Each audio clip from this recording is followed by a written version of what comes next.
बढ़ाएं अपना कदम सक्सेस की ओर मार्गदर्शन कोचिंग इंस्टीट्यूट के साथ। मार्गदर्शन कोचिंग इंस्टीट्यूट बिहार में एकमात्र कोचिंग संस्थान IIT JEE and medical entrance exam के लिए।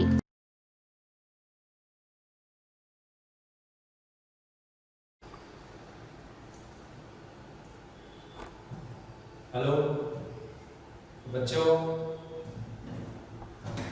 जो अपनी दूसरी लेक्चर थी उसमें हम लोगों ने मैटर का केमिकल क्लासिफिकेशन देखना शुरू किया। तो उसमें कई सारी बातों को देखा था केमिकल क्लासिफिकेशन में, और फिनिश किया था उस लेक्चर को एलिमेंट्स जिनकी एटॉमिक नंबर 100 से ज़्यादा थी उसके IUPAC नेम लिखना, उसकी सिंबल लिखना, और आप सबों ने उसे काफी अच्छे से देखा होगा और सारी बातों को सीखा होगा। उसी के कंटिन्यूएशन में आज हम लोग जैसे एलिमेंट्स को क्लासिफाई किए थे पहले लेक्चर में कि एलिमेंट्स 3 तरह के, मेटल्स होते, नॉन मेटल्स होते, मेटल वेल्स होते। तो अब हम मेटल्स की प्रॉपर्टीज को डिस्कस करेंगे। तो होप कि आपको प्रीवियस 2 लेक्चर आपने पूरी तरह से देखा था, पहला भी दूसरा भी इन कंटिन्यूएशन। अब आप इसको देखोगे तो ये आपको पूरी तरह से विजुअलाइज होगा। और कोई भी लेक्चर को पूरी तरह से देखो, आधा अधूरा एंटरटेनमेंट के लिए मत देखो। एंटरटेनमेंट के लिए देखोगे तो तुम उससे कुछ गेन नहीं कर पाओगे। जो भी लेक्चर देखोगे उसको पूरी तरह से देखो और तब तुम्हें each and every word clear होता चलेगा, तुम्हारी अंडरस्टैंडिंग बिल्ड होते जाएगी, तुम्हारी नॉलेज एक्सप्लोर होते जाएगी। ये सब कुछ तुम्हारे लिए ही किया जा रहा है। खुद भी देखो, अपने आसपास के दोस्तों को भी बताओ, वीडियो को लाइक करते जाओ, सब्सक्राइब करते जाओ। अपने YouTube चैनल जो मार्गदर्शन डिजिटल क्लासेज है MDC, उसको सब्सक्राइब करते जाओ और पूरी वीडियो को देखो। कॉपी लेके बैठो, पॉइंट्स को नोट करो। एक से ज्यादा बार देखने की जरूरत हो, कहीं पे मैंने क्या बोला है अगर तुम अच्छे से नहीं समझ पाए उसको 2 बार 3 बार देखोगे तो पूरी बात क्लैरिटी के साथ समझ में आएगी। ओके, तो now will see the properties of metals. पहले लिखा गया एलिमेंट्स आर ऑफ 3 टाइप्स, जो कि अभी भी हमने बोला था। मेटल्स होते, नॉन मेटल्स होते, मेटल वेल्स। तो अब मेटल्स की प्रॉपर्टीज की बात मेटल्स की प्रॉपर्टीज की बात हो रही है। तो फर्स्ट प्रॉपर्टी हमने लिखा है मैलेबिलिटी। शायद अपनी स्कूल केमिस्ट्री में इस वर्ड का नाम सुने होंगे, मेटल्स मैलिएबल। तो मैलेबिलिटी क्या है, इसको अगर नहीं समझते हो तो अच्छे से समझ लो। Ability to be easily bend and shape. तो मेटल्स की प्रॉपर्टी होती है मैलेबिलिटी, ऐसी एबिलिटी उसे आसानी से बेंड और शेप किया जा सकता है। जैसे तुम आयरन को देखते हो, कॉपर को देखते हो, एल्युमिनियम को देखते हो, तो एल्युमिनियम को मेल्ट करके जिस शेप में डालना होता है, आयरन को मेल्ट करके जिस शेप में शेपअप करना होता है वैसा करते हैं। तो इस प्रॉपर्टी को, मेटल की इस प्रॉपर्टी को कहा जाता है malleability. I have written it clearly what is the meaning of malleability. Malleability word तो आप बहुत बार सुनते हो लेकिन मतलब नहीं समझते, बस बोलते चले जाते हो कि malleable, metals are malleable, malleability show करता है। तो मैलेबिलिटी एबिलिटी है to be easily bend and shape. Next, electricity conductor. Electric current का ये कंडक्टर होगा। जैसे कि तुम देखते होगे, अपने घरों में भी देखते होगे कि जो वायर यूज होती है उसमें या तो कॉपर वायर होता है, नहीं तो एल्युमिनियम वायर होता है। एल्युमिनियम, कॉपर ये दोनों क्या हैं? मेटल्स। तो metals are good conductor of electricity. तो इलेक्ट्रिसिटी कंडक्टर एक point. C point is tensile strength. अब एक नया वर्ड आया, टेंसाइल स्ट्रेंथ। इसको भी हमने डिफाइन किया है कि what is called tensile strength. तो see the meaning of tensile strength लिखा गया, maximum stress that a material can withstand. Maximum stress जो एक मटेरियल झेल सकता है, सह सकता है, while being stretched or pulled before breaking। तो टूटने से पहले, खींचने पे या स्ट्रेच करने पे, टूटने से पहले जो मैक्सिमम स्ट्रेस कोई मटेरियल झेल सकता है, सह सकता है, उसको कहा जाता है टेंसाइल। अब नेक्स्ट प्रॉपर्टी है अलॉय फॉर्मेशन। तो this is very important property of metals. और अलॉय क्या होता है इसके बारे में मैं आगे डिफाइन करूंगा अलॉय को।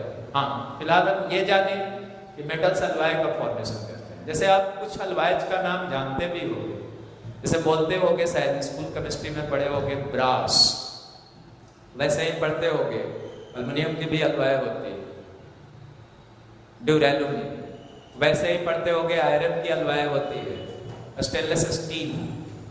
तो अलॉय वर्ड शायद सुने होंगे, पहले नहीं भी सुने हो कोई बात नहीं, हम अलॉय को फिर से डिफाइन भी करेंगे। फिलहाल तो यहाँ पे प्रॉपर्टीज में जानकारी दी गई कि मेटल्स अलॉय का फॉर्मेशन है। अगली प्रॉपर्टी के बारे में लिखा गया लस्चरस। तो लस्चरस क्या होता है? शाइनिंग। जैसे आप गोल्ड को देखते हो, एक मेटल है, सिल्वर को देखते हो, एक मेटल है, कॉपर को देखते हो, एक मेटल है, तो इनसे शाइन निकलता है, तो इसीलिए इनको कहा जाता है लस्चरस। अगली प्रॉपर्टी लिखी गई है सोनोरस। सोनोरस, तो व्हाट इज दिस सोनोरस? तो इसको डिफाइन किया गया है हैविंग ए प्लीजेंट और डीप एंड फुल साउंड। मतलब वहां अगर आप चोट करोगे तो उससे आवाज निकलेगा, इसी को कहते हैं एक प्लीजेंट और डीप साउंड निकलेगी, और इस प्रॉपर्टी को कहते हैं सोनोरस। अब नेक्स्ट लिखा गया है ductile. Next property is ductility. उसी को लिखा गया है कि मेटल्स आर डक्टाइल। अब डक्टाइल क्या होता है? तो इस वर्ड को भी डिफाइन किया गया है able to be drawn out into a thin wire, जिससे पतली तार खींची जा सके। तो ये मेटल की प्रॉपर्टी हुई कि वो डक्टाइल है, उनसे पतली तार खींची जा सकती। एच लिखा गया है largely solid at RT. RT मतलब room temperature, RT means room temperature. Largely solid at RT except 3 metals लिखा गया है मरकरी, Hg। शायद सिंबल देख के आपको नाम याद आता हो, नहीं याद आ रहा तो आप आज से याद करेंगे, Hg फॉर मरकरी।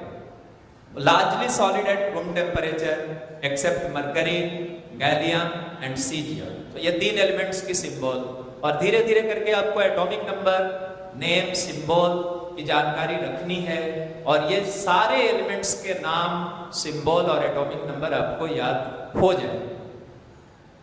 वो खुद भी करना है कोशिश, और यहां मैं भी करा दीजिए। मरकरी की एटॉमिक नंबर मैं बोल दूं, जिन बच्चों को आता है उनको तो ठीक है, नहीं आता है वो भी जान लें। जिनको आता है वो अपना सोच के रखो क्या होता मरकरी का atomic number. Atomic number of mercury is 80।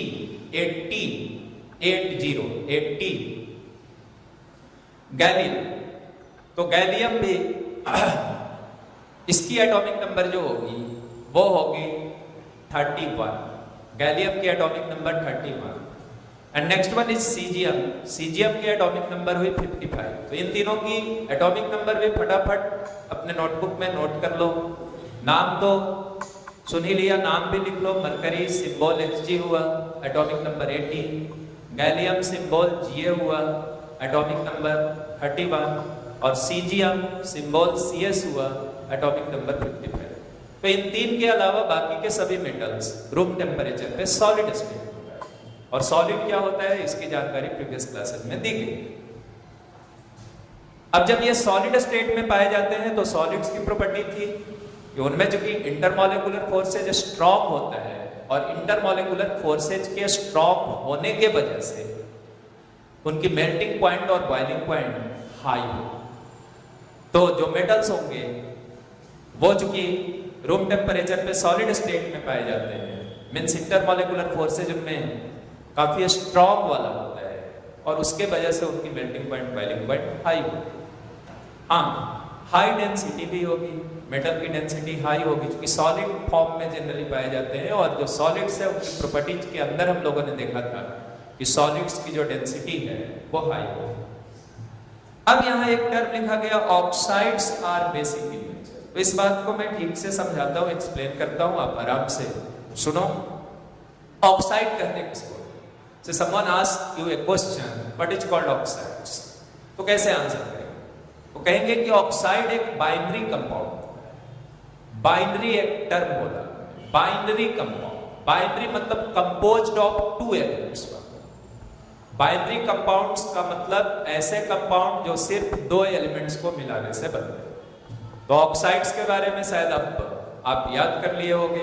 Oxides कोई पूछेगा व्हाट इज कॉल्ड ऑक्साइड्स, तो आपका तुरंत आंसर आना चाहिए, तुरंत बिजली की तरह कौंधनी चाहिए आपके दिमाग में कि ऑक्साइड्स बाइनरी कंपाउंड्स हैं जिसमें एक एलिमेंट कोई रहेगा और दूसरा एलिमेंट इसेंशियली ऑक्सीजन।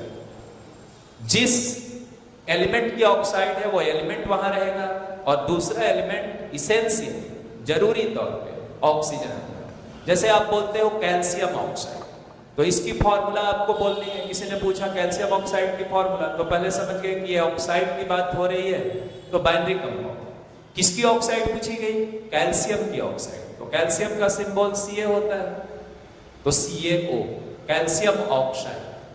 वैसे ही अगर आपको कहा गया सोडियम ऑक्साइड, तो सोडियम की ऑक्साइड बतानी है। एक एलिमेंट सोडियम होगा, दूसरा ऑक्सीजन होगा। सोडियम की वैलेंसी 1 होती है, ऑक्सीजन की वैलेंसी 2 होती है, या ऑक्साइड आयन की वैलेंसी 2 होती है। तो फॉर्मूला हो गया Na2O। Na2O ये सब बातें आप लिखना, केमिकल फॉर्मूला लिखना केटायंस एनायंस का यूज करके आयनिक कंपाउंड्स का, आप अपने पिछले क्लासेस में पढ़ चुके हो। यहाँ भी बात होते रहेगी इनकी। तो अभी हमने देखा कि oxides are basic in nature. Base के बारे में भी आप कुछ अपने प्रीवियस क्लासेस में पढ़ते हो। तो पहला प्रॉपर्टी बहुत इंपॉर्टेंट होता है बेस का कि bases are bitter in taste. Bases are bitter in taste, तीखा होता है। एसिड जो होते हैं सावर होते हैं, खट्टे होते हैं, जबकि जो बेस होते हैं, जैसे एसिड का एक डे टू डे लाइफ में भी यूज करते हो, लेमन, नींबू, तो नींबू का जो जूस होता है वो खट्टा होता है, तो वो एसिड ही है। Lemon juice is acidic. अब बेस जो होते हैं वो बीटर इन टेस्ट होते हैं। तो मेटल के ऑक्साइड्स के बारे में तुमने स्कूल में भी शायद पढ़ा होगा। मेटल के ऑक्साइड्स बेसिक होते हैं, हिंदी में बोले तो क्षारीय ऑक्साइड्स। अगली प्रॉपर्टी लिखी गई form cations by losing electrons easily. तो मेटल की प्रॉपर्टी होती है कि ये आसानी से इलेक्ट्रॉन्स लूज करके कैटायंस का फॉर्मेशन करते हैं। आयंस एक टर्म होगा, आयंस। तो मैं इसको लिख तो नहीं रहा, बोल रहा हूं। और आयंस आपने पहले की क्लासेस में भी पढ़ा होगा। तो आयंस होता क्या है? चार्ड स्पीसीज को ions, charged species are called ions. Charge दो ही तरह का होता है, पॉजिटिव और नेगेटिव। और पॉजिटिवली चार्ज आयंस को कैटायंस कहते हैं और नेगेटिवली चार्ज आयंस को एनायंस कहते हैं। तो आयंस वर्ड जैसे ही सुनोगे तो आयंस का मतलब अभी समझाया कि आयंस मींस चार्ज स्पीसीज। कोई पूछे कि व्हाट इज कॉल्ड आयंस, तो charge species are called ions. Ions सुनते ही बस याद आना चाहिए चार्ज स्पीसीज। और चार्जेस दो तरह के होते हैं, पॉजिटिव और नेगेटिव। तो चार्ज के बेसिस पे आयंस दो टाइप्स के हुए, पॉजिटिवली चार्ज आयंस जिन्हें हम कैटायंस बोलेंगे और नेगेटिवली चार्ज आयंस जिन्हें हम एनायंस बोलेंगे। नाउ लिखा गया form cations by losing electrons. तो मेटल की यह भी एक प्रॉपर्टी हुई कि मेटल अपने आउटर मोस्ट सेल के मौजूद इलेक्ट्रॉन को आसानी से लूज कर सकते। क्यों लूज कर सकते? इसकी पढ़ाई भी होगी आगे आने वाले दिनों में। उसमें कुछ टेक्निकल टर्म्स आएंगे। आयोनाइजेशन एनर्जी इनकी लो होती है। अब आयोनाइजेशन एनर्जी बोला हो सकता आपको नहीं समझ में आ रहा हो, वेट करना होगा जब वो टर्म आएगा। पीरियोडिक प्रॉपर्टी जब पढ़ेंगे तब ये सब चीजें समझ में आएगा, आसानी से समझ में आएगा कि क्यों मेटल्स इजिली कैटायन का फॉर्मेशन करते हैं। फिलहाल बस हम लोग इतना जान रहे हैं कि मेटल्स आसानी से कैटायंस बनाते हैं और कैटायंस बनते कैसे हैं? तो कैटायंस का जो फॉर्मेशन होता है वो आउटर मोस्ट शेल से इलेक्ट्रॉन लूज करते हैं। यहीं पे मैं एनायंस के फॉर्मेशन के बारे में भी बता देता हूँ कि नन मेटल्स जो होंगे वो जनरली एनायंस बनाते हैं। जो नन मेटल्स होते हैं दे जनरली फॉर्म एनायंस, और एनायंस बनाने के लिए वो इलेक्ट्रॉन अपने आउटर मोस्ट शेल में गेन करते हैं। शायद इन बातों को आपने पहले भी पढ़ा होगा। तो anions are formed by adding electron to the outermost shell of an atom, and cations are formed by removing electron from the outermost shell of an atom.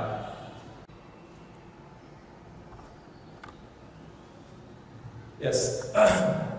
तो नेक्स्ट प्रॉपर्टी है मेटल्स की, forms non volatile hydrides with hydrogen. तो यहां भी एक term आया hydrides.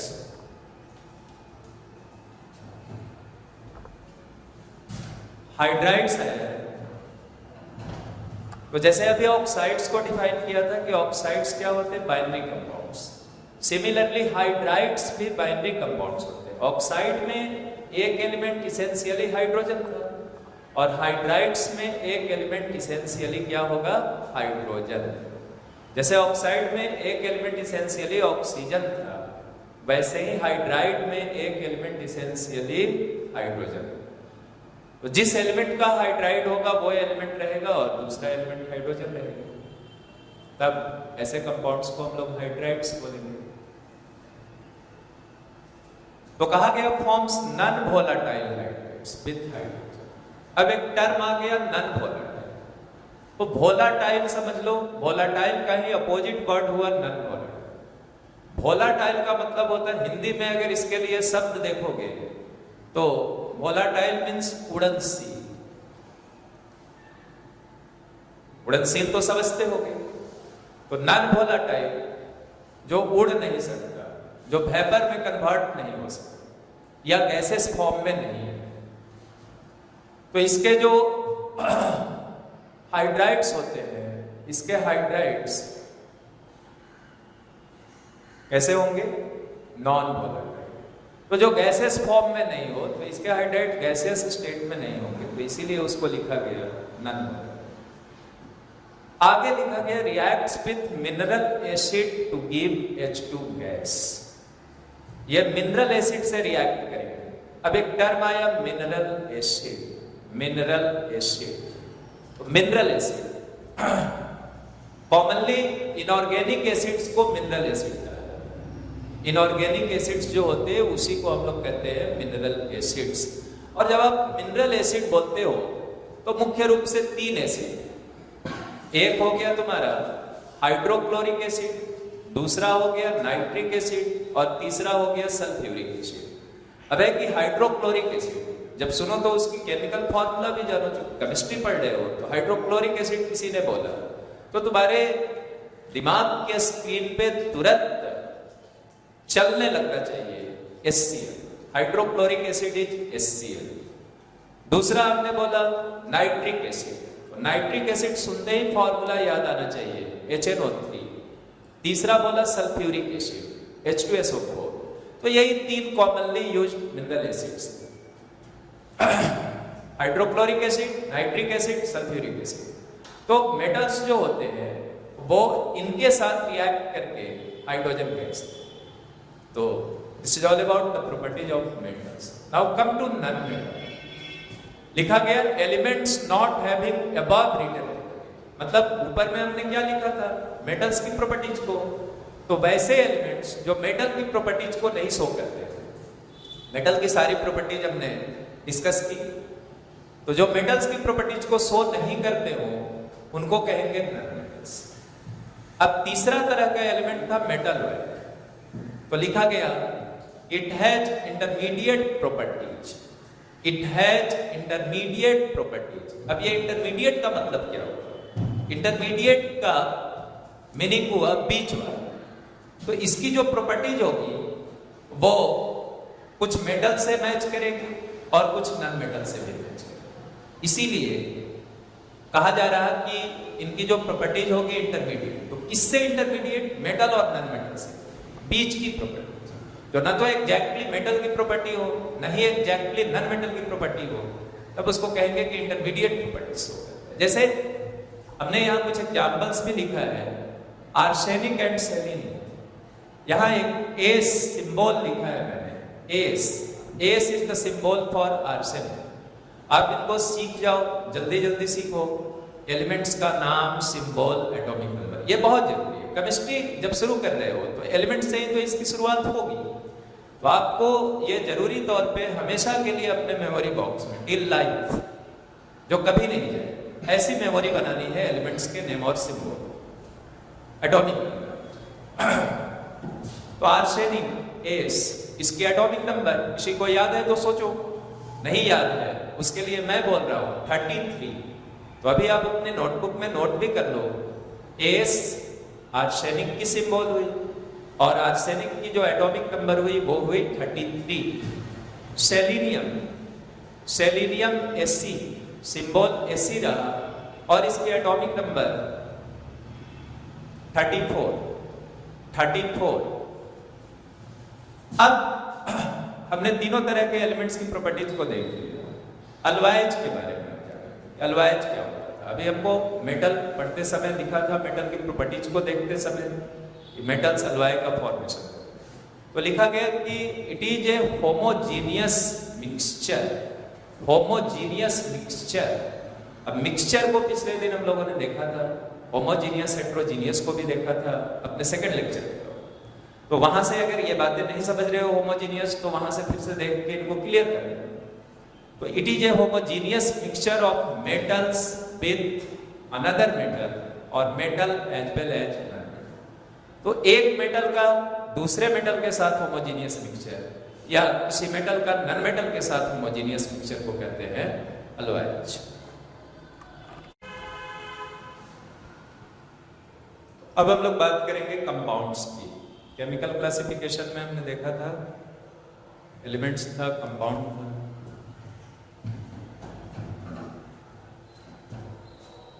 Compounds को define किया गया, 2 or more elements when combines in a definite ratio to form product of entirely different properties। तो फिर से डेफिनेशन को मैं पढ़ रहा हूं, 2 or more elements when combines in a definite ratio, तो 2 या 2 से ज्यादा एलिमेंट्स जब डिफिनिट रेशियो में कंबाइन, ऐसा नहीं कि अनफिक्स्ड रेशियो में, तो डिफिनिट रेशियो में कंबाइन कर रहे हैं to form product of entirely different properties. तो उसी एंटायरली डिफरेंट प्रॉपर्टीज वाले प्रोडक्ट को कहा जाएगा कंपाउंड। जैसे मान लो कि वाटर की फॉर्मूला आप सब जानते हो, H2O होता है। अब वाटर में 2 तरह के एलिमेंट्स, हाइड्रोजन एंड ऑक्सीजन। तो हाइड्रोजन और ऑक्सीजन को मिलाने से जो वाटर बना, इस वाटर की जो प्रॉपर्टी होगी वो हाइड्रोजन से भी अलग होगी, साथ साथ ऑक्सीजन से भी अलग। ऐसा नहीं कि वाटर की प्रॉपर्टी हाइड्रोजन के जैसी होगी या ऑक्सीजन के जैसी होगी या कुछ कुछ दोनों के जैसी। तो जब एक केमिकल रिएक्शन होगा तो केमिकल रिएक्शन होने पे जो प्रोडक्ट बनेगा वो कंबाइंड एलिमेंट से डिफरेंट प्रॉपर्टी होगा। तो इसीलिए कंपाउंड्स की डिफिनेशन लिखी गई, 2 or more elements when combines in a different ratio to form product of entirely different properties, that product is called compound। आगे लिखा गया they cannot be separated into its constituents easily। मतलब किसी compound को उसके constituent बोलते हैं जिनसे वो बना। तो जिन एलिमेंट से वो कंपाउंड बना था उसमें आसानी से उसे सेपरेट नहीं किया जा सकता, आसानी से उसे सेपरेट नहीं किया जा सकता। किया जा सकता है बट लिखा गया can not be separated into its constituent easily. आसानी से नहीं सेपरेट किया जा सकता। जैसे वाटर लेते हो तो वाटर को आसानी से नहीं हाइड्रोजन और ऑक्सीजन से। आगे लिखा compound formation is either exothermic और एंडोथर्मिक। तो फिर से 2 नए टर्म्स आए।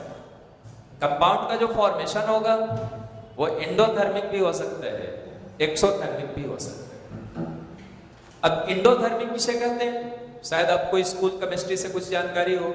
एंडोथर्मिक ऐसे केमिकल प्रोसेसेस को कहते हैं, सिर्फ केमिकल रिएक्शंस को ही नहीं, किसी भी केमिकल प्रोसेस को जिसको होने के लिए आउटसाइड से एनर्जी सप्लाई की जाए।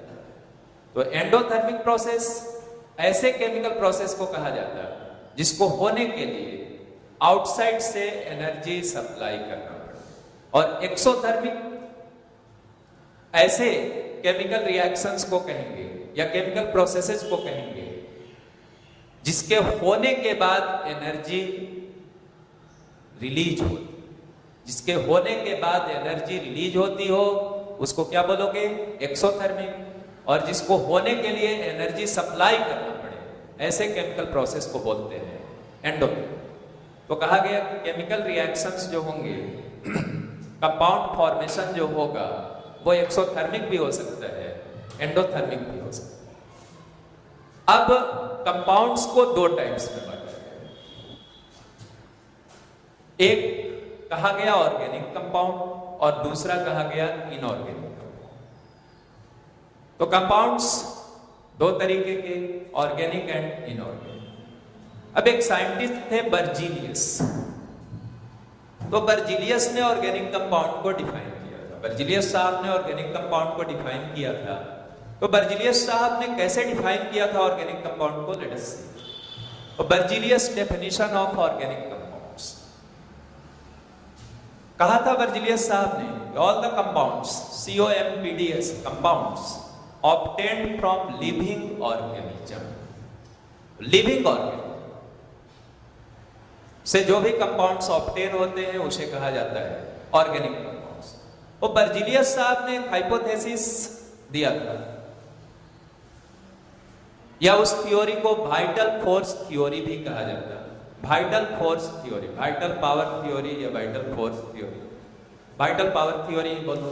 तो बर्जीलियस का जो हाइपोथेसिस था वो यहां लिखा गया, organic compound can be synthesised only inside living organisms, only inside living organisms, utilizing mysterious power given by God called as vital power।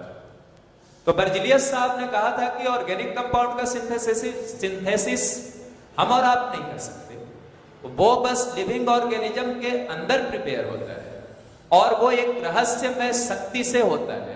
उस रहस्यमय शक्ति का नाम बर्जीलियस ने कहा था गॉड। किसी लिविंग ऑर्गेनिज्म के अंदर गॉड अपनी रहस्यमय शक्तियों को यूज करके ऑर्गेनिक कंपाउंड का सिंथेसिस करते। यह थ्योरी उस टाइम में तो हिट हुई, बर्जीलियस साहब के टाइम में तो हिट हुई, लेकिन धीरे धीरे उन्हीं का एक धीरे धीरे समय के साथ ये थ्योरी डेड हो गई कि उन्हीं का एक चेला थे, डिसाइपल, शिष्य थे, होलर। शायद नाम आपने सुना हो या नहीं भी सुना होगा, होलर। तो होलर साहब अमोनियम साइनेट बनाने के लिए लेबोरेटरी में कोशिश कर रहे हैं, लेकिन उससे एक ऑर्गेनिक कंपाउंड उनको बन गया था, यूरिया। हालांकि वो काफी दिनों तक इस बात को बर्जीलियस साहब को बताए नहीं थे, क्योंकि बर्जीलियस साहब ने तो वाइटल फोर्स थ्योरी दिया था, कहा था कि गॉड किसी लिविंग ऑर्गेनिज्म के अंदर ऑर्गेनिक कंपाउंड का सिंथेसिस करते हैं, हम आप या कोई ऑर्गेनिक कंपाउंड का सिंथेसिस नहीं करता। और बर्जीलियस साहब ने लेबोरेटरी में पहला ऑर्गेनिक कंपाउंड सिंथेसाइज किया था जिसका नाम था यूरिया। तो अभी हम उसके बारे में भी, यूरिया का सिंथेसिस कैसे किया था बर्जीलियस साहब ने, कैसे यूरिया बन गया था, वो बनाने चले थे कुछ और अमोनियम साइनेट और वहां से बन गया था यूरिया। तो उस बात को भी बता दो। यस, अब होलर साहब क्या कर रहे थे, और जो कि बर्जीलियस के डिसाइपल थे, शिष्य थे, वो ट्राई कर रहे थे अमोनियम साइनेट बनाने लेबोरेटरी, NH4CNO। इसका वैसे नाम मैंने यहाँ पे लिखा है अमोनियम साइनेट। तो इसके लिए होलर ने अमोनियम सल्फेट किया, शायद आपको पढ़ने आता हो, ये अमोनियम आयन हुआ, ये सल्फेट आयन हुआ। अमोनियम की वैलेंसी 1, सल्फेट की वैलेंसी 2, सल्फेट वाली वैलेंसी इधर चली आई, अमोनियम वाली वैलेंसी इधर चली गई। 1 ही था, ये एक ही बार लिखा गया, ये 2 बार लिखा गया। NH4 होल्ड ट्वाइस SO4, इसको ऐसे पढ़ोगे फॉर्मूला को, NH4 hold twice SO4, ammonium sulphate. तो अमोनियम सल्फेट को पोटासियम साइनेट के साथ लिया है, हीट करने पे इनको मिला K2SO4 potassium sulphate plus urea NH2CONH2, बाद से इसका फॉर्मूला जरूर जाना यूरिया। तो this was the first compound that had been synthesized in laboratory by Kohler, a disciple of Berzelius. अब हुआ क्या कि ये जो अमोनियम साइनेट बना ना, तो अमोनियम साइनेट को ही हीट करने पे urea, this ammonium cyanate upon heating gives urea. तो ये मिराकल, उस टाइम में इसको कहा गया कि मिराकल हो गया। और इवन कोलर साहब को कई दिनों बाद तक हिम्मत नहीं हुआ ये बात को अपने गुरुजी को, बर्जीलियस साहब को बता सके। तो यही पहला कंपाउंड था यूरिया, जो लेबोरेटरी में सिंथेसाइज। तो अब वाइटल फोर्स थ्योरी जो बर्जीलियस साहब ने दिया था, वो धीरे धीरे समय के साथ डेड हो गया, गलत था, डेड हुआ। लेबोरेटरी में कंपाउंड सिंथेसाइज हो चुका था, ऑर्गेनिक कंपाउंड, फिर लोगों ने काम करना शुरू किया और organic he organic compounds. A new definition of organic compounds, DEFN definition, organic compounds की नई डेफिनेशन लिखा गया हाइड्रोकार्बन्स। तो एक टर्म आया है बच्चों यहाँ हाइड्रोकार्बन्स। तो लेट अस नो, शायद अपने 10th क्लास में देखा भी होगा आप लोगों ने, और नहीं देखा हो तो मैं फिर बता रहा हूँ, या वहां नहीं समझ में आया हो मैं समझा रहा हूँ। हाइड्रोकार्बन्स, तो hydrocarbons are compounds of carbon and hydrogen. Hydrocarbons are compounds of carbon and hydrogen, where carbon and hydrogen are linked through covalent. तो ऐसे कंपाउंड्स जो सिर्फ कार्बन और हाइड्रोजन को मिलाने से बने हो, और कार्बन हाइड्रोजन के बीच जो बॉन्ड बने वो कैसी बॉन्ड होगी? कोवैलेंट। तो जैसे ही आप हाइड्रोकार्बन सुनो, इसको 2 पार्ट में कह लो कि हाइड्रो और हाइड्रोजन एंड कार्बन और कार्बन। हाइड्रोजन और कार्बन को मिलाने से जो बाइंडिंग कंपाउंड बना उसको कहेंगे हम लोग हाइड्रोकार्बन। तो नया डेफिनेशन ऑर्गेनिक कंपाउंड का दिया गया हाइड्रोकार्बन्स एंड देयर डेरिवेटिव्स। फिर एक नया टर्म आया डेरिवेटिव्स। तो जैसे हाइड्रोकार्बन का कुछ एग्जांपल की बात कर लो, आप जानते भी होंगे मीथेन को CH4, फार्मूला मीथेन का होगा CH4, कार्बन और हाइड्रोजन है। इथेन बोलते हैं C2H6, इथीन बोलते हैं C2H4, एसिटिलीन या इथाइन बोलते हैं C2H2। तो ये सब फॉर्मूला आपने 10th क्लासेस में पढ़ा हुआ है, उनको जरूर रिवाइज करते रहें। अभी मैंने बोला इन 4 को जरूर याद कर लो, methane CH4, ethane C2H6, ethene या इथाइलिन C2H4, एसिटिलीन या इथाइन C2H2। तो इन सब में हम लोगों ने देखा कि C2H2 हो या C2H4 हो या C2H6 हो या CH4 हो, तो सभी फॉर्मूला में सिर्फ कार्बन और हाइड्रोजन है। तो these are the formulas of hydro. तो ये सब हाइड्रोकार्बन। अब है कि हाइड्रोकार्बन के डेरिवेटिव्स का क्या मतलब हुआ? तो हाइड्रोकार्बन के डेरिवेटिव्स का मतलब हुआ कि हाइड्रोकार्बन के एक हाइड्रोजन या एक से ज्यादा हाइड्रोजन को किसी दूसरे एटम या ग्रुप द्वारा रिप्लेस कर, तब उसको हम कहते हैं derivative of that hydrocarbon. Suppose करो कि मीथेन है CH4। अब मीथेन में एक कार्बन है और 4 हाइड्रोजन है। एक हाइड्रोजन को वहां से हटा दो, उसके जगह पे एक क्लोरीन कर दो। मीथेन से हमने एक हाइड्रोजन हटा लिया और एक क्लोरीन जोड़ दिया, तो अब हमारा जो फॉर्मूला मिला, केमिकल फॉर्मूला, वो हो गया CH3Cl, मिथाइल क्लोराइड। तो अब एक नया ऑर्गेनिक कंपाउंड बन गया, नया फैमिली मिल गया। इस फैमिली को कहेंगे अल्काइल। ये सारी बातें हम लोग करेंगे समय के साथ, ये जस्ट बेसिक्स हैं जो किसी भी केमिस्ट्री को पढ़ने के लिए जरूरी है, ये रोज मिलते रहेंगे till last of the course. कभी कंपाउंड आएगा, कभी एलिमेंट आएगा। जैसे केमिस्ट्री पढ़ रहे हो तो एलिमेंट तो आएगा, कंपाउंड भी आएगा, मिक्सचर की बात होगी। तो ये सब बेसिक्स जो आप जस्ट फिनिश होने को। तो हाइड्रोकार्बन और डेरिवेटिव्स आप समझ गए होंगे। हाइड्रोकार्बन समझ गए अच्छे से, डेरिवेटिव समझ गए कि हाइड्रोकार्बन के एक या एक से ज्यादा हाइड्रोजन को रिप्लेस किया जाए एटम्स या किसी ग्रुप के द्वारा, तब जो कंपाउंड मिलेगा उसको कहेंगे डेरिवेटिव ऑफ दैट हाइड्रोकार्बन। तो ये एक नया डेफिनेशन था कि ऑर्गेनिक कंपाउंड्स है क्या, hydrocarbons and their derivatives are called organic compounds. अब हम लोग प्रैक्टिकल डेफिनेशन की बात करेंगे, क्योंकि प्रैक्टिकल डेफिनेशन जो हम लोग आज के बाद कभी नहीं करेंगे। तो ऑर्गेनिक कंपाउंड की प्रैक्टिकल डेफिनेशन क्या है? लिखा गया all the compounds of carbon other than their, all the compounds of carbon. Organic compounds को बेसिकली जैसे ही आप सुनोगे समझोगे कंपाउंड्स ऑफ कार्बन। तो यहां लिखा गया है all the compounds of carbon, और साथ साथ रेस्ट्रिक्शन क्या क्या नहीं, other than oxide, carbide, carbonate and bicarbonate are organic compounds. मतलब बस चार, कार्बन के सभी compound except oxides, carbides, carbonates and bicarbonates. अब ऑक्साइड्स के बारे में आप जान चुके हो। ये ऑक्साइड बाइनरी कंपाउंड था जिसमें एक एलिमेंट एसेंशियली ऑक्सीजन होगा। जैसे कार्बन की ऑक्साइड की बात करोगे तो दो ऑक्साइड का नाम शायद आपने सुना हो। एक ऑक्साइड हुआ CO2 कार्बन डाइऑक्साइड, दूसरा ऑक्साइड हुआ CO कार्बन मोनोऑक्साइड। तो ये दोनों ऑक्साइड बच्चे जानते रहते हैं, स्कूल केमिस्ट्री में इनको ये मिला होगा और वो पढ़ चुके हैं। तो कार्बन के दो ऑक्साइड कभी नहीं भूलना। क्या क्या बताया? एक बोला CO2 कार्बन डाइऑक्साइड, दूसरा बोला CO कार्बन मोनोऑक्साइड। तो ये ऑक्साइड्स हो गए। अब कार्बाइड्स की बात करो तो कार्बाइड्स भी हमें मिला था आज ही के लेक्चर में। कार्बाइड्स के बारे में बताया था कि मेटल और कार्बन का जो कंपाउंड होगा उसको कहते हैं carbide. Metal carbon derivatives are called organic compounds. लिखा हुआ है, इसी को मैंने दोहराया। अब एक टर्म आया यहाँ पे हाइड्रोकार्बन।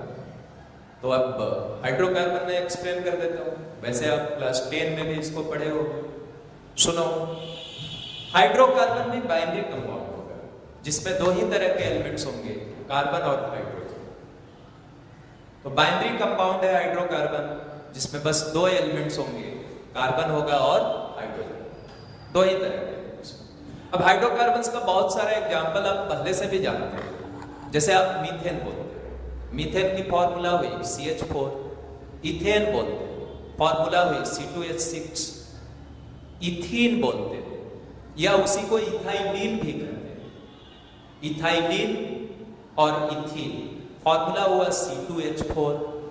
वैसे ही आप इथाइन बोलते हो, ETHYN, इथाइन, या उसी को एसिटिलीन कहते हैं। तो इथाइन या एसिटिलीन का फॉर्मूला हुआ C2H2। तो जैसे अभी अभी ये चार फॉर्मूला तो आपको हमेशा याद रखना ही चाहिए। आपने 10th का एग्जाम दिया हुआ है तो आपको ये फॉर्मूला आना चाहिए। मैंने कहा मीथेन, बिल्कुल मेरे साथ याद करते चलो। CH4, इथेन, C2H6, इथीन या इथाइलिन, C2H4, इथाइन या एसिटिलीन, C2H2। तो these all are hydrocarbons। Even benzene भी बोलोगे, फॉर्मूला हुआ C6H6, वो भी एक हाइड्रोकार्बन हुआ। ये सब बातें हम लोग बहुत डेप्थ और डिटेल में पढ़ेंगे जब ऑर्गेनिक केमिस्ट्री की शुरुआत है। फिलहाल हाइड्रोकार्बन जान गए कि हाइड्रोकार्बन से। तो नया डिफिनेशन जो था ऑर्गेनिक कंपाउंड का, उसमें एक टर्म आया था हाइड्रोकार्बन, जिसको हमने क्लियर किया। और आगे लिखा गया एंड देयर डेरिवेटिव, हाइड्रोकार्बन और उसके डेरिवेटिव्स। तो डेरिवेटिव्स का मतलब क्या होता है? तो सिंपल मीनिंग समझो। डेरिवेटिव्स मतलब ये हुआ कि जिससे वो डेराइव किया, दैट इज कॉल्ड डेरिवेटिव। तो तो हाइड्रोकार्बन से अगर कोई चीज डेराइव किया गया तो कहेंगे उसको हाइड्रोकार्बन का डेरिवेटिव। जैसे हाइड्रोकार्बन जो है उसके एक या एक से ज्यादा हाइड्रोजन्स को दूसरे एटम या ग्रुप से रिप्लेस करके जो नया कंपाउंड मिलेगा उसको कहेंगे डेरिवेटिव ऑफ हाइड्रोकार्बन। क्लियर? तो हाइड्रोकार्बन के डेरिवेटिव का मतलब हुआ कि हाइड्रोकार्बन के एक या एक से ज्यादा हाइड्रोजन्स को दूसरे एटम या ग्रुप से रिप्लेस करने पे जो नया कंपाउंड मिलेगा उसी को उस हाइड्रोकार्बन का डेरिवेटिव कहा है। जैसे सपोज करो कि हमारे पास मीथेन है, मीथेन की केमिकल फॉर्मूला हुई CH4। अब उसके एक हाइड्रोजन को हटाया और उसके जगह पे एक क्लोरीन जोड़ दिया, तो फॉर्मूला जो नए कंपाउंड का मिला वो हो गया CH3Cl। CH4 से एक हाइड्रोजन हट गया तो CH3 हो गया और जोड़ा क्या था? क्लोरीन, तो CH3Cl। अब ये मिथाइल क्लोराइड हो या इसी को क्लोरोमीथेन कहें। तो ये एक नया फैमिली ऑफ कंपाउंड हुआ जिसको हम लोग कहते हैं अल्काइल हैलाइड। शायद अल्काइल हैलाइड की भी जानकारी आपके क्लास 10th में थी। तो ये डेरिवेटिव हुआ जो मिथाइल क्लोराइड हुआ, this is the derivative of methane. तो यही नया डेफिनेशन था कि हाइड्रोकार्बन और उसके डेरिवेटिव्स को हम लोग कहेंगे ऑर्गेनिक कंपाउंड्स। अब प्रैक्टिकल डेफिनेशन ऑर्गेनिक कंपाउंड्स का क्या हुआ? तो लिखा गया all the compounds of carbon other than oxide, carbide, carbonate and bicarbonate are organic compounds. मतलब कार्बन के सभी कंपाउंड्स बस 4 को छोड़, और वो 4 अभी का अभी मैं याद करवा देता हूं, मेरे साथ याद कर लो। आप लोग बोलोगे मेरे साथ साथ कौन कौन? तो ऑक्साइड, कार्बन का oxide, carbide, carbonate and bicarbonate. तो कार्बन जितना भी कंपाउंड बनाता है उसमें से बस 4 तरह के कंपाउंड्स को निकालता है। ऑक्साइड आप समझ गए हो, ऑक्साइड की चर्चा हमने की है कि बाइनरी कंपाउंड जिसमें एक एलिमेंट इसेंशियली ऑक्सीजन है। जैसे कार्बन के ऑक्साइड की बात करोगे तो 2 ऑक्साइड जिसको आप कभी नहीं भूल सकते, कार्बन डाइऑक्साइड फॉर्मूला हुआ CO2, कार्बन मोनोऑक्साइड फॉर्मूला हुआ CO। तो ये दोनों कार्बन के ऑक्साइड्स हुए। अब आप कार्बाइड्स की बात कर लो। कार्बाइड्स भी आज ही के लेक्चर में बतलाया गया कि मेटल के साथ कार्बन कार्बाइड्स का फॉर्मेशन करता है। मेटल प्लस कार्बन मिलकर मेटल का कार्बाइड बनाता है। जैसे एक कार्बाइड का मैं केमिकल नाम और फॉर्मूला बोल रहा हूं, कैल्शियम कार्बाइड। इसी से अगर याद करोगे तो क्लास 10 में आपने जो एसिटिलीन गैस की प्रिपरेशन की हो, एसिटिलीन या इथाइन गैस की, वो कैल्शियम कार्बाइड से ही की। तो calcium carbide CaC2 formula CaC2, calcium के लिए CaCO2, this is the formula of calcium carbide, CaC2 calcium carbide, calcium carbide. तो आप ऑक्साइड जान गए, कार्बाइड जान गए। अब हुआ कि कार्बोनेट। तो कार्बोनेट की फॉर्मूला आप जानते हो CO3 2-, एनायन है, वैलेंसी इसकी 2 हुई, वही 2- बोला जा रहा है। ये रहा carbonate CO3 2-, CO3 2-, this is carbonate.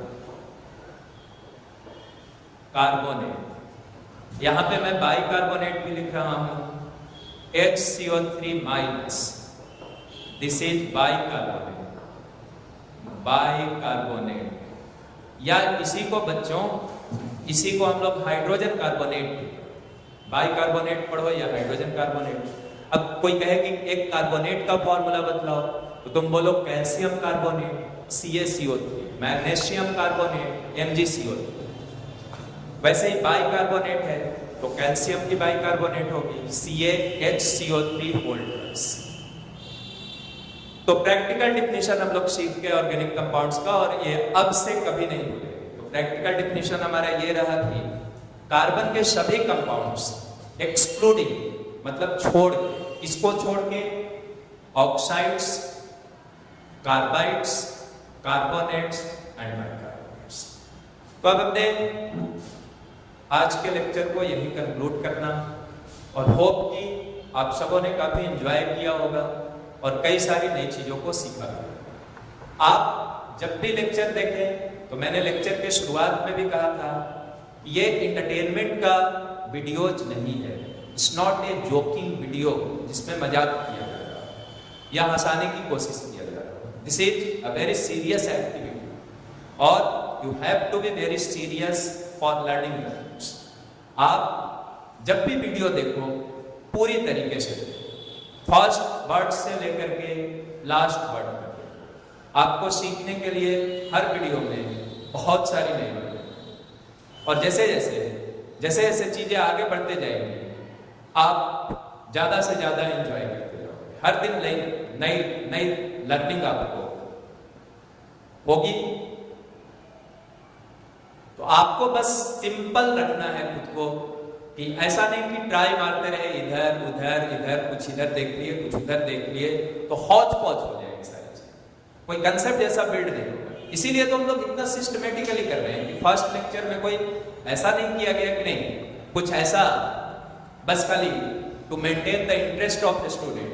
जितनी बातें थी वो सारी बात एक एक बात बताई। तो होप कि आप सब इस लेक्चर को पूरी तरीके से देखोगे। और थर्ड लेक्चर कोई फर्स्ट डे नहीं देखोगे। अगर आपको सीखना है तो आप 11th क्लास की फर्स्ट लेक्चर देखो, देयर आफ्टर सेकेंड देखो, सेकेंड के बाद थर्ड, तो आपको तीनों लेक्चर की बातें समझ में आएगी। एक बार में नहीं आएगी, दूसरी बार देखो समझ में आएगी। और हाँ, हमारा जो YouTube चैनल है MDC मार्गदर्शन डिजिटल क्लासेज, इसको लाइक करते रहें आप लोग, सब्सक्राइब करते रहें, शेयर करते रहें और अपने दोस्तों को भी बताएं, वो भी लाभान्वित होंगे। आप जितना ज्यादा इससे अटैच रहेंगे हर दिन आपको कई सारी इंटरेस्टिंग चीजें सीखने को मिलेंगी। Thank you very much.